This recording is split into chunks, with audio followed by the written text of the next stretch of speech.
El día de hoy vamos a tener como nuestro mensaje central la Iglesia como la nueva humanidad. La lectura bíblica la podemos encontrar en Efesios capítulo 2, versículos del 11 al 22. Lo que voy a estar usando es la Reina Valera contemporánea y el Salmo 84 del 1 al 12 en la versión de la Biblia de las Américas. Vamos a comenzar entonces, queridos hermanos, y como una introducción, nosotros debemos de recordar de que el ser humano anhela, anhela siempre pertenecer a un grupo, a un lugar, ¿no? Y muchos hemos tenido grupos y quizá también nos hemos sentido excluidos por algunos amigos, en grupos de trabajo o en varios sitios, hermanos. Sin embargo, podemos resentirnos fuerte, pero lo que Dios ha revelado en nuestras vidas es su gran amor y misericordia, porque cuando uno quiere pertenecer a un lugar tiene que hacer un mérito, tiene que cumplir ciertos requisitos, ¿no? Este mundo te acepta por lo que tú puedes dar o lo que puedes hacer, ¿no? Te lo mereces, ¿no? Y por eso te aceptan. Sin embargo, en la nueva humanidad, en la iglesia del Señor, todos los que vienen en arrepentimiento y son perdonados por el Señor son incorporados a la familia de Dios, forman parte de la Iglesia Universal. Y cuando Dios nos incorpora a su iglesia, hermanos, no lo hace por méritos, no lo hace por nuestra buena manera de vivir, ni por algo bueno que hayamos hecho, ni por lo que haríamos, porque el hombre separado de Dios no busca lo bueno y no sabe, no conoce el camino para llegar al Señor. Efesios 2, del 11 al 22, nos va a hablar de que en otro tiempo estuvimos alejados de Dios, pero hemos sido hechos cercanos a la familia de Dios, al reino de los cielos mediante Jesucristo. La nueva humanidad no se trata solamente de querer vivir como buenas personas. La nueva humanidad refleja la obra de Cristo en sus vidas. Y también hace lo que el Señor ha hecho por nosotros, quien no merecíamos esa salvación. Vamos a comenzar entonces, hermanos. Como vamos a ver 3 puntos, y en el primer punto vamos a ver acerca de la iglesia que ha sido incluida por la gracia y el amor de Dios. Y en el primer punto vamos a enfocarnos en los versículos 11 y 12, que dice: por lo tanto, ustedes que por nacimiento no son judíos y que son llamados incircuncisos, por los que desde su nacimiento han sido físicamente circuncidados, deben recordar esto, que en aquel tiempo ustedes estaban sin Cristo, vivían alejados de la ciudadanía de Israel y eran ajenos a los pactos de la promesa, vivían en este mundo sin Dios y sin esperanza.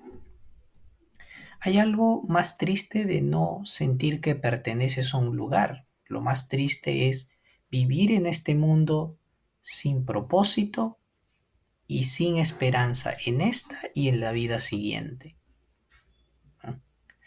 El mundo nos manda a querer encontrarnos a nosotros mismos y buscar nuestro rumbo y nuestro propósito en esta vida.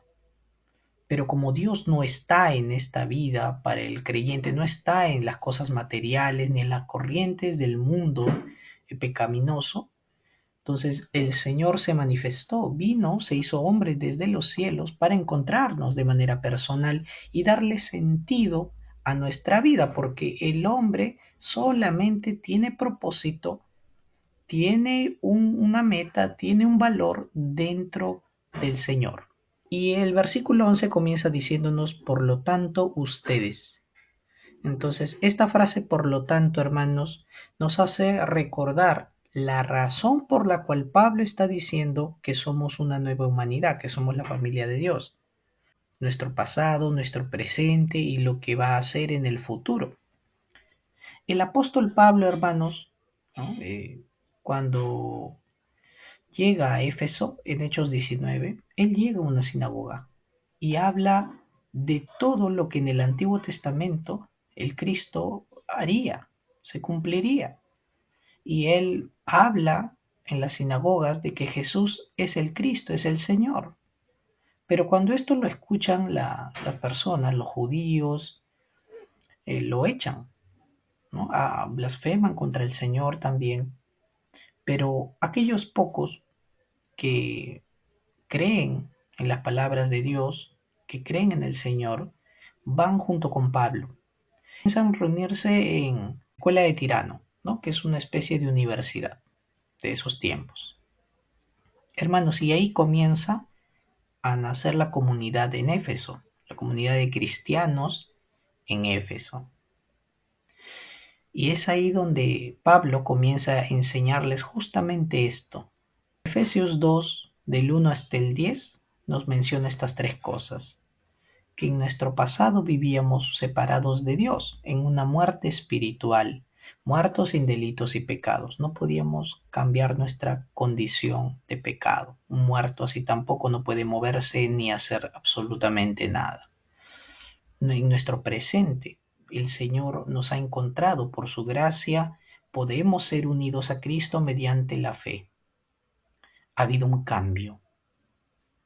Y ahora a partir de ese momento para el futuro, nosotros vamos a ser testigos de sus abundantes riquezas en gracia, andando y haciendo esas buenas obras para lo cual el Señor nos ha preparado. Conformar su iglesia, ser un edificio santo que cumpla su misión evangelizadora. La obra de reconciliación de nosotros con Dios no solamente era un tema de los gentiles. Este llamado era para judíos y gentiles por igual. Porque los judíos tenían un malentendido. Los judíos pretendían ser un grupo exclusivo y cerrado, que la gracia solo era para ellos. Pero esto iba en contra de los planes del Señor. Dios en un momento revela su gracia a Israel, pero la abre a los gentiles en el futuro, testificado por la ley y los profetas también. Y es Pablo quien se le encomienda este ministerio a los gentiles. Ahora, los judíos en sus sinagogas, pues, eran bien discriminadores también, ¿no? Ellos, si tú querías participar en una sinagoga tradicional, pues inmediatamente ellos se asegurarían de que tú fueras circuncidado. ¿Mm? Y, y hacían diferencia, ¿no? Entre lo que son el pueblo de Dios y los que no, y los que quieren ser pueblo de Dios, pues tienen que cumplir los ritos de la ley para pertenecer al pueblo de Dios, que es el pueblo judío. Sin embargo, el Señor en el versículo 11 de Efesios 2 que estamos leyendo, dice, ustedes que por nacimiento no son judíos, o sea, son incircuncisos, y por los que desde su nacimiento han sido físicamente circuncidados, ¿m? Es decir, tanto judíos como gentiles y prosélitos también, deben de entender esto, que todos por igual estaban separados de Dios. El pecado original es un problema universal del hombre, que Cristo ha venido a resolver. Entonces no hay razón para que ellos pudieran hacer diferencia o alejar a los cristianos convertidos. Los judíos debían de entender que Cristo es el cumplimiento de la ley. Y no solo esto, sino que deberíamos de saber de que si somos iglesia y familia de Dios, debíamos de relacionarlo de manera correcta a lo que significa ser la iglesia o templo de Dios. Desde que el cristiano se convierte a Cristo, el Espíritu de Dios lo hace su templo, lo sella, lo hace de su propiedad y viene a morar en él. Pero cuando los efesios les hablaban acerca del templo, ellos inmediatamente lo relacionaban con lo que más conocían culturalmente, y en aquel entonces era el templo de la diosa Diana, que podemos notarlo en Hechos 19, como había muchos devotos y era fuerte la adoración a la diosa pagana Diana. Pero debíamos de saber esto, que la iglesia en Cristo es muy diferente a los templos paganos y de otras culturas La iglesia o el templo de Dios no es una estructura, no es una construcción física. Lo forman cada miembro vivo que es llamado por Dios. Cada uno de nosotros somos la iglesia viva de Cristo, en donde se reúnen los hermanos de la iglesia. Esa es la iglesia. Entonces esa es la gran diferencia entre los demás templos paganos. Es cierto que la iglesia necesita un edificio físico para reunirse, pero no depende de lo físico, depende de la reunión de los hermanos junto con el Espíritu de Dios en medio de ellos. Qué alegría habrán sentido ellos de escuchar que, que si antes eran excluidos por no cumplir los ritos de la ley, por no cumplir ciertos requerimientos de la circuncisión o tener ciertos rasgos o ser muy religiosos, qué alegría habrán tenido para recibir que Dios por la gracia mediante la fe han sido aceptados por Dios. Ya no más no deberían de ser rechazados ni por los judíos, ¿no? ni por otro grupo de creyentes. Sin embargo, incluso la discriminación sigue hasta estos tiempos.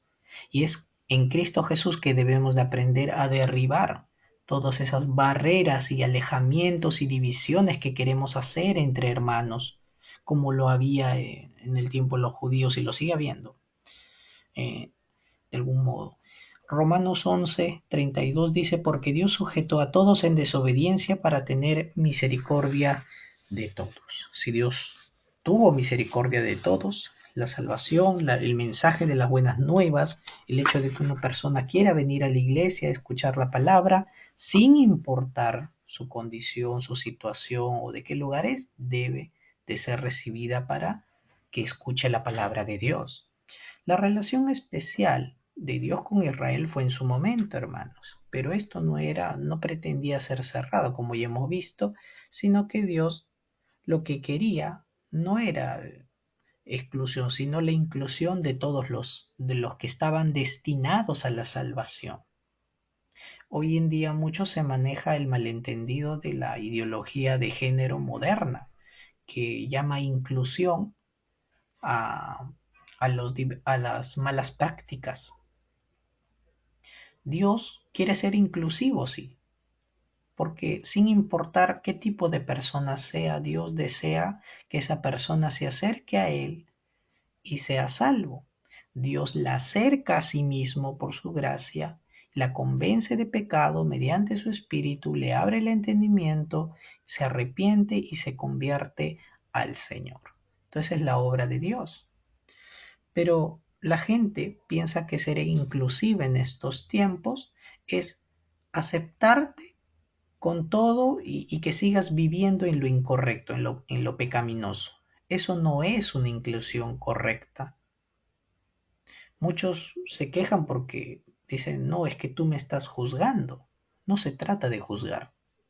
Hay una gran diferencia entre juzgar y permitir, ¿no? lo pecaminoso. Recordemos, Dios nos ha llamado para ser un templo santo. Y lo santo tiene que ver con excluir el pecado. Dios nos llama a la inclusión para una vida en transformación, una vida diferente a lo que éramos antes de venir a Él. Si conocemos a alguien que pasa por hambre, por pobreza, enfermedad, y queremos incluirlo, sería de verdad un gran error que lo incluiríamos y no hiciéramos nada para mejorar su calidad de vida o ayudarlo. Nos quedaríamos sin hacer nada viendo el mal estado de esa persona. El cristiano jamás se quedaría con los brazos cruzados. Buscaría su bien y lo apoyaría en todo lo que puede, esté a su alcance.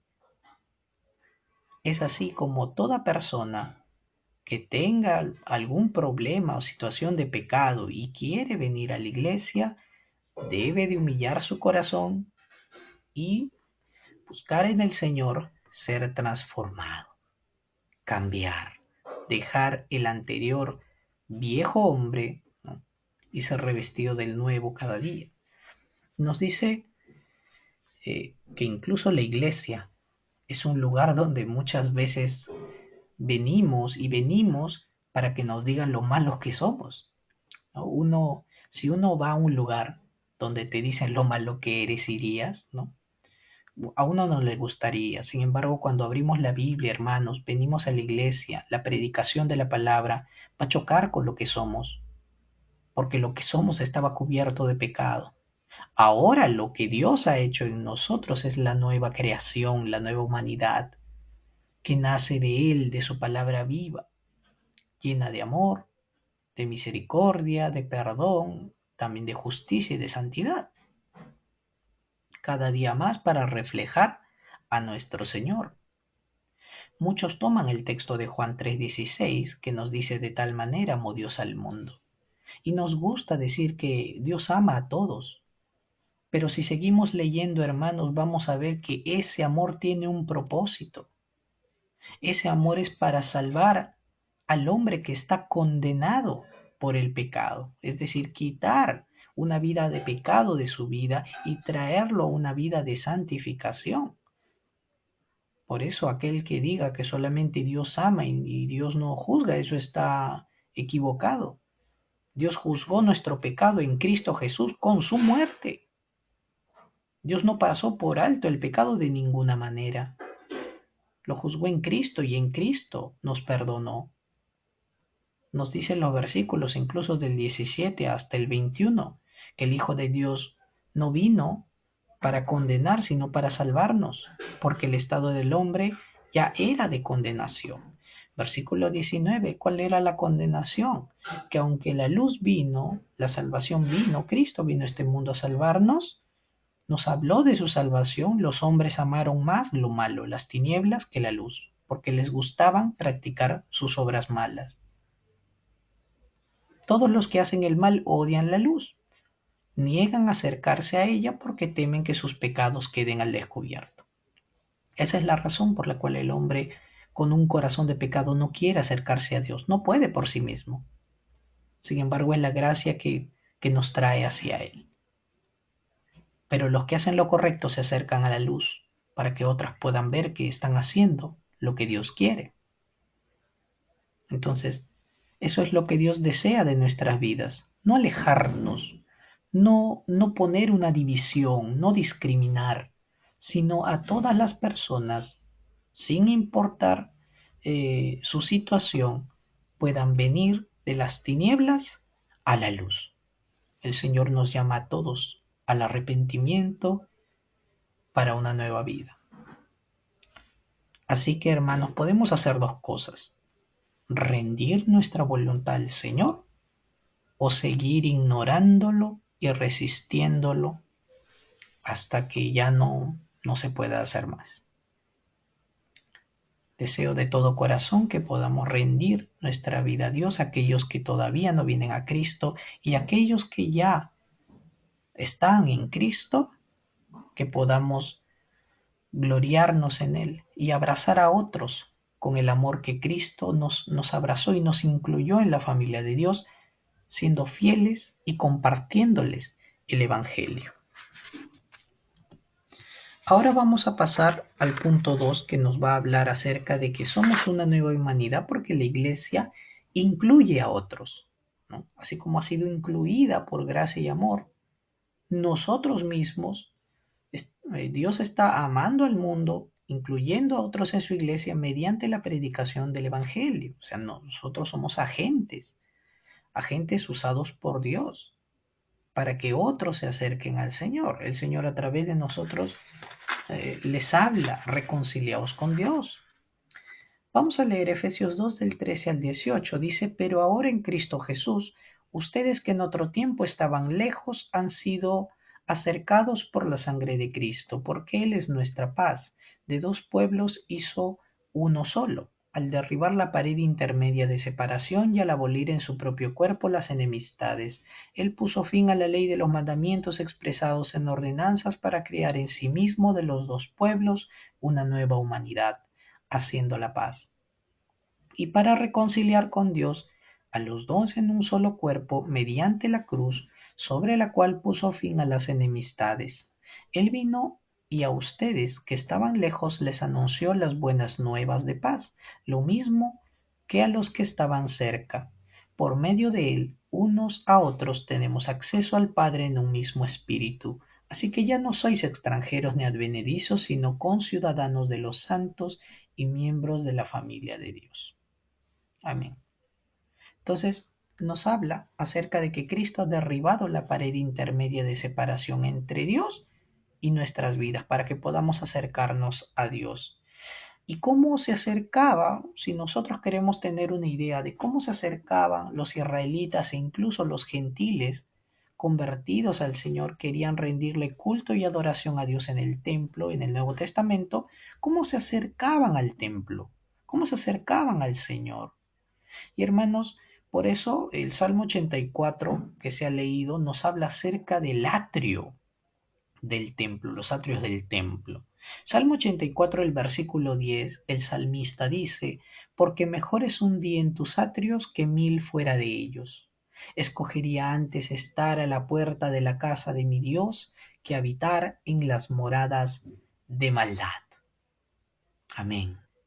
Entonces, ¿cuánto era el fervor, el deseo de querer estar con Dios, de querer estar en su culto presencial, hermano? Y es justamente lo que nos habla la palabra atrio, ¿no? Tiene varios significados. Uno se refiere a estar presente y el otro se refiere a un lugar que está rodeado, ¿no? Y eso es justamente más a lo que va el concepto de atrio. El pueblo, hermanos, el pueblo de Dios tiene el privilegio de venir y adorar a Dios de manera presencial, ¿no?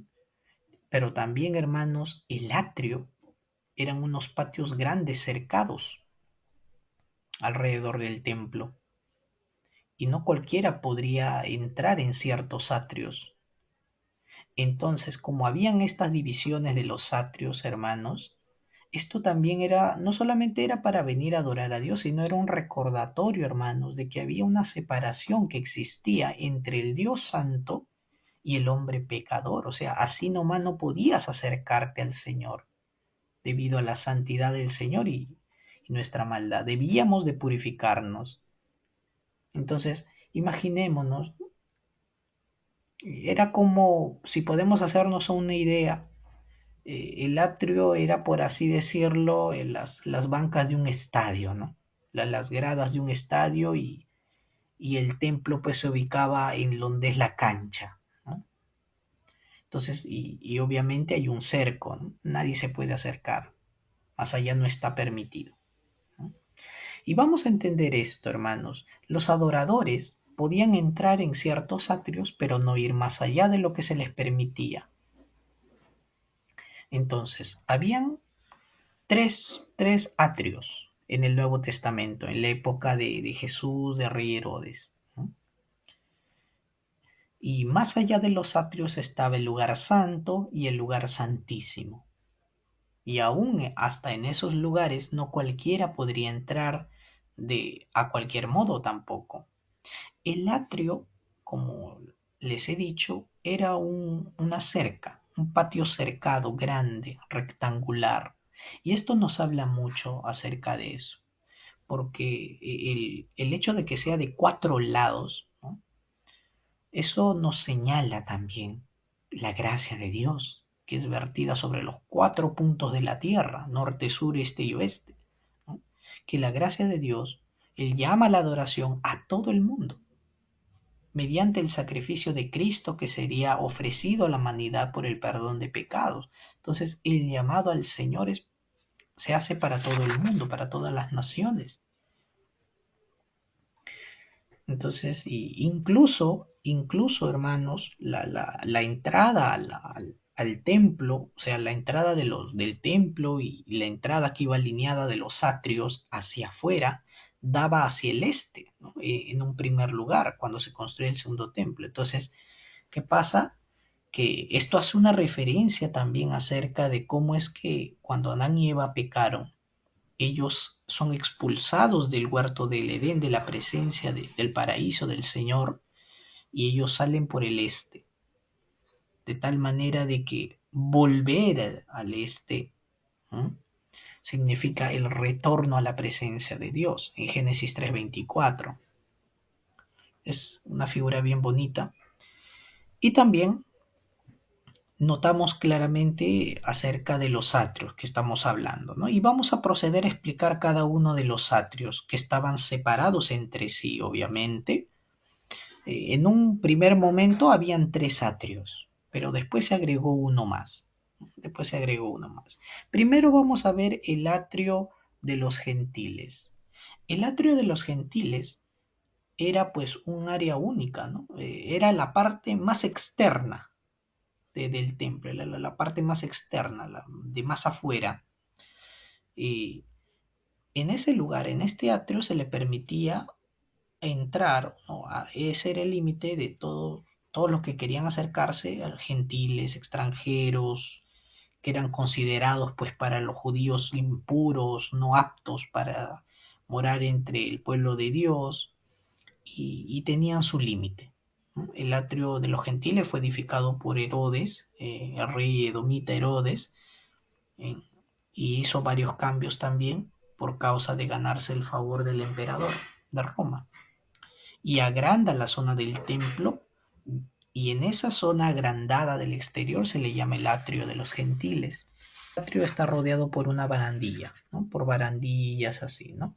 Y siempre había unos letreros ahí que colocaban el aviso tanto en el idioma griego como en el idioma latín, diciéndoles a todos los gentiles que concurrían en ese espacio que si se atrevían a cruzar la línea se castigaba con la muerte.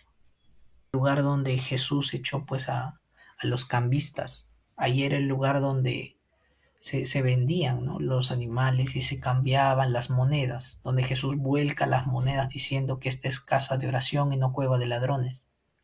El atrio de los gentiles está el atrio de las mujeres.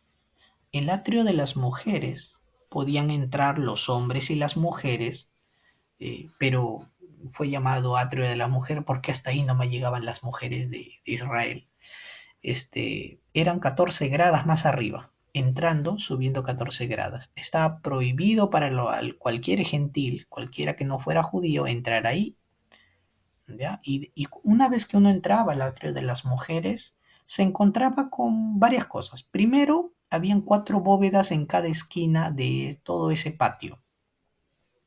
4 cámaras o 4 bóvedas. La cámara noroeste era el lugar donde los sacerdotes recibían a los enfermos, leprosos, ¿no? Y los declaraban limpios, ¿no? Ellos los observaban y los enviaban. Si estaban limpios, los declaraban puros conforme al rito para que ellos pudieran volver y acoplarse a su vida cotidiana, ¿no?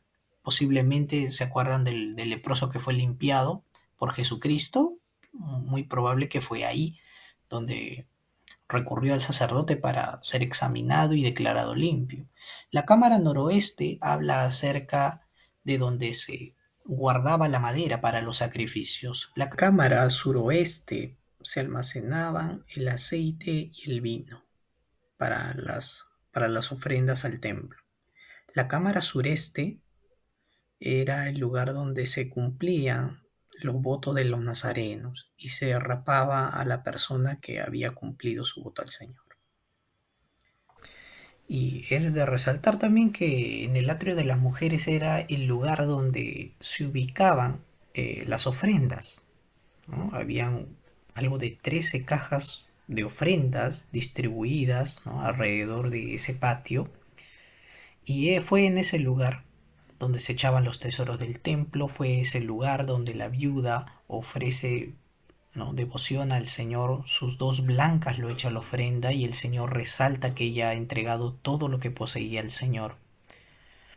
Más adelante de ahí también vamos a ver el atrio de Israel, o también llamado el atrio de los hombres, ¿no? Ahí ya solo entraban los hombres judíos eh, y ya no las mujeres. A diferencia pues de esto, este atrio era algo pequeño, ¿no? Y compartía el espacio con el atrio de los sacerdotes un poco. Esto se elevaba a 3,43 metros sobre el atrio de las mujeres. Era angosto y rodeado de columnatas. ¿De acuerdo? Entonces, y había de ahí una mejor vista hacia los sacrificios que hacían los sacerdotes.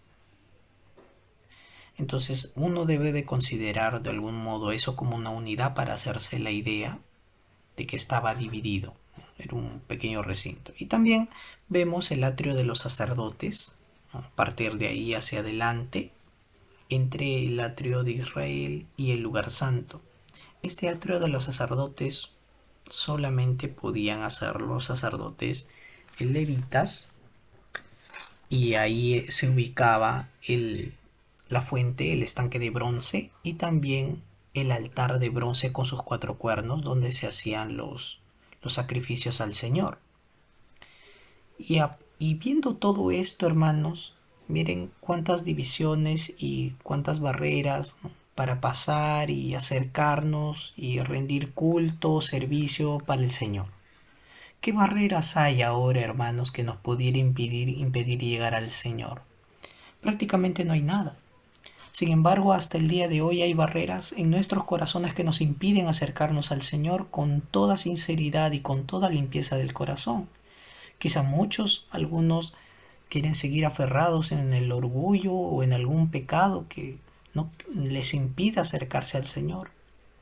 Y aún más, ¿qué nos impide acercarnos y dar culto al Señor, adorar al Señor junto con nuestros demás hermanos?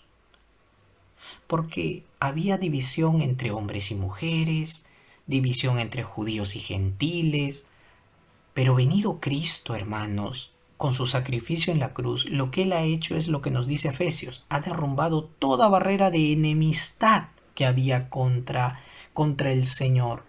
Por lo tanto, tú puedes entrar, pasar ese atrio de los gentiles, pasar ese atrio de las mujeres, pasar ese atrio de Israel, de los hombres, pasar el atrio del sacerdocio y llegar hasta el lugar santísimo, porque es en el nombre de Cristo que tenemos libre acceso a la presencia del Señor. Hebreos 10 del 19 al 21 nos dice que así que, hermanos, teniendo libertad para entrar en el lugar santísimo por la sangre de Jesucristo, por el camino nuevo y vivo que Él nos abrió a través del velo, esto es de su carne, y teniendo un gran sacerdote sobre la casa de Dios, acerquémonos con corazón sincero, en plena certidumbre de fe, purificados los corazones de mala conciencia y lavados los cuerpos con agua pura. Amén. Es aquí donde vemos la figura de nuestro Salvador, nuestro Señor Jesucristo. Él es el camino directo al Padre. A través de Él, hermanos, no hay nada que nos impida acercarnos a Dios. Y claro, el pecado nos impide acercarnos. Pero en Cristo Jesús hay perdón de pecados y hay santificación en su nombre también. El Señor dio su vida por nosotros y ha creado en nosotros un nuevo hombre, ¿no? Juan Crisóstomo dijo esto una vez, ¿no? Dijo: no es que Cristo haya elevado a uno al nivel del otro, sino que ha producido uno mayor, como si uno derritiera una estatua de plata y otra estatua de plomo, y de las dos juntas saliera oro, dice. Entonces Dios ha hecho en nosotros una nueva creación, hermanos. Por eso dice: si alguno está en Cristo, nueva criatura es, las cosas viejas pasaron, todas son hechas nuevas. Y hay algo que notar. El versículo 19 dice que somos familia de Dios, conciudadanos de los santos. ¿Y cómo es una familia, hermanos? ¿Acaso todos en la congregación de Israel eran perfectos? ¿Todos en la comunidad de Israel se llevaban bien? Quizá algunos eran más fervientes que otros más sanos que otros más tímidos de otros de carácter difícil que otros que eran mansos, pero todos ellos eran una misma familia. De igual manera, en la iglesia de nuestro Señor, que es la iglesia universal, hermanos, hay de muchos tipos de creyentes, con rasgos peculiares, podemos decirlo así. Sin embargo, todos nosotros, el Señor nos reúne en el culto para adorarle en comunión, para apoyarnos en nuestra vida de fe unos a otros, condolernos unos con otros, alegrarnos y animarnos en Cristo unos a otros.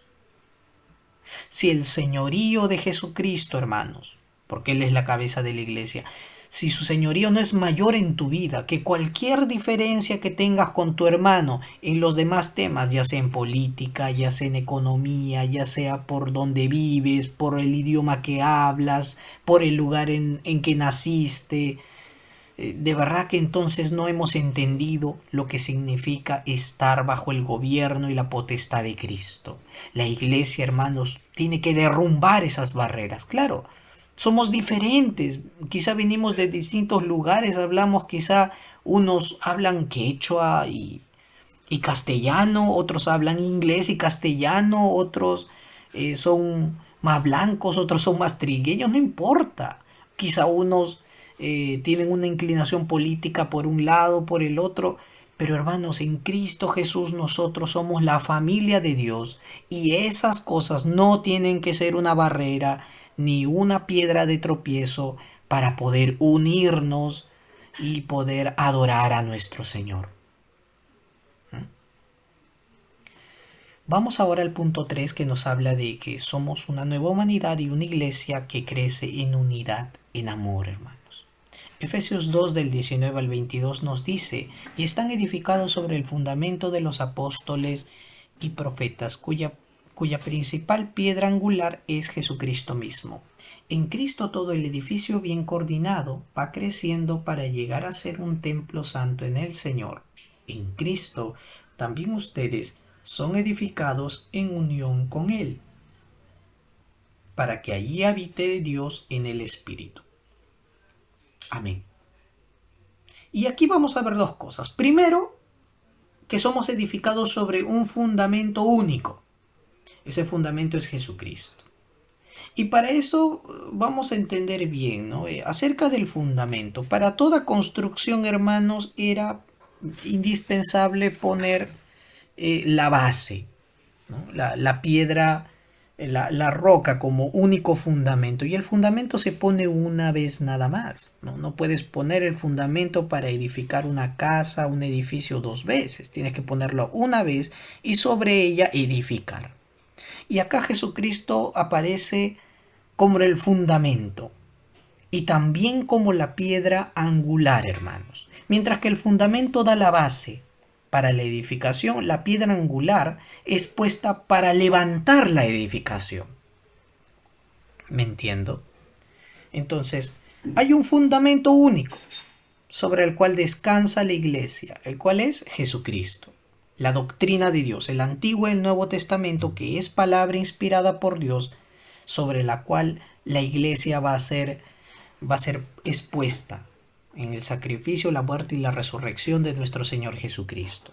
Y sobre ella es levantada, hermanos, porque nos dice que el Señor Jesucristo también es la piedra angular, y la piedra angular pues servía para que un edificio pueda ser construido de manera estable y de manera precisa, ¿ya?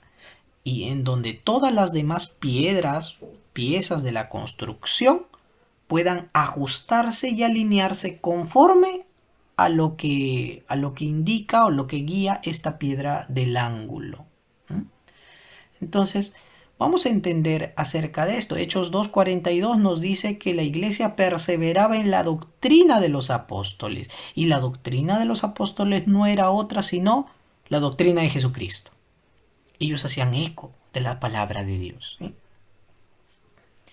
Por eso nadie puede quitar ni agregar algo a la palabra del Señor, porque su obra, así como la piedra angular era única y bastaba para la base de la construcción, es igual. La palabra de Dios es suficiente para el creyente. Isaías 28:16 nos habla acerca del fundamento.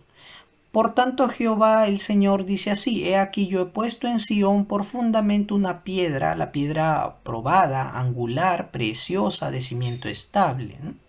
¿Ven? Y notamos claramente estas características, ¿no? Pero hay que recordarlas, ¿no? Nuestro Señor Jesucristo es como esa piedra labrada porque Él sufrió, Él padeció tentaciones, Él fue humillado por causa de nuestros pecados. Entonces, Él de alguna manera, Él fue probado también como nosotros, pero sin pecar. La palabra de Dios en Hebreos 4:15 dice que Él fue tentado en todo según nuestra semejanza, pero sin pecado. No hay ninguna falta en Él. Él es perfecto. Y no solo es perfecto, sino es precioso, es valioso. Porque así como la piedra angular no era cualquier piedra, o sea, era muy apreciada, muy solicitada para las construcciones. Entonces, y era pues la única adecuada para soportar el peso del templo, el peso de la construcción, imagínense.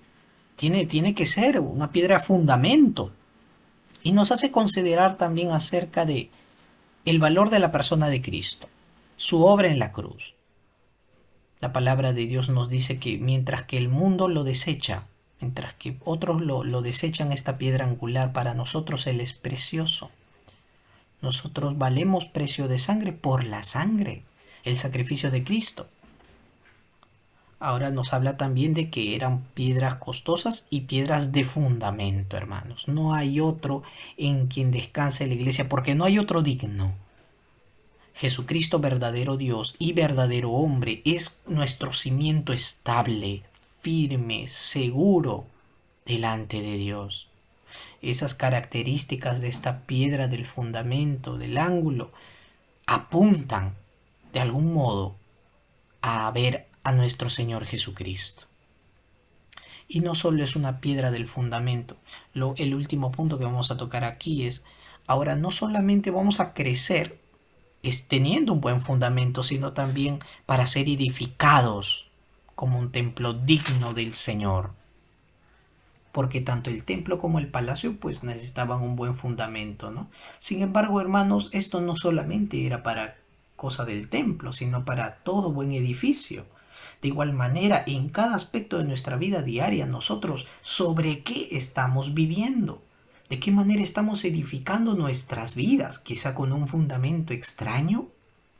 Quizá yo vengo a la iglesia y digo, sí, el Señor, hay que creer, ¿no? Sobre todo la palabra de Dios, máxima autoridad, pero a la hora de estar con los amigos, a la hora de estar en las reuniones familiares, me estoy dejando llevar por el fundamento de mis familiares, de mis amigos, que son otro fundamento extraño que es vano. La palabra de Dios, 2 Timoteo 3:16, toda escritura es inspirada por Dios y es útil para enseñar, para redarguir, para corregir, para instruir en justicia. Entonces la palabra de Dios no es solo útil en temas de la iglesia y de adoración, es para todas las cosas, es para perfeccionar al hombre de Dios y para prepararlo para toda buena obra, en todas las áreas de nuestra vida. ¿De qué manera estamos edificando nuestra vida y la vida de nuestra familia? ¿Cómo estamos haciendo crecer a nuestros hijos? Recordemos que tanto como nosotros como nuestra familia, si está en el Señor, son morada del Espíritu Santo, hermanos. La iglesia no es cualquier construcción, es un edificio perfectamente diseñado. La iglesia es un organismo vivo, no son un montón de piedras al azar. Cada piedra ha sido previamente escogida, preparada y puesta por Dios. Esas piedras vivas somos nosotros, los creyentes, que van a vivir una vida conforme a la voluntad de Dios. Por eso es la piedra angular, así como la piedra angular daba la guía, ¿no? Y para la construcción es igual. Tu vida tiene que seguir conforme a los designios, a la voluntad del Señor, no conforme a los gustos que tenga o a los pensamientos culturales. Día a día la gente va escuchando el Evangelio y se van convirtiendo. Cada día la iglesia va siendo edificada.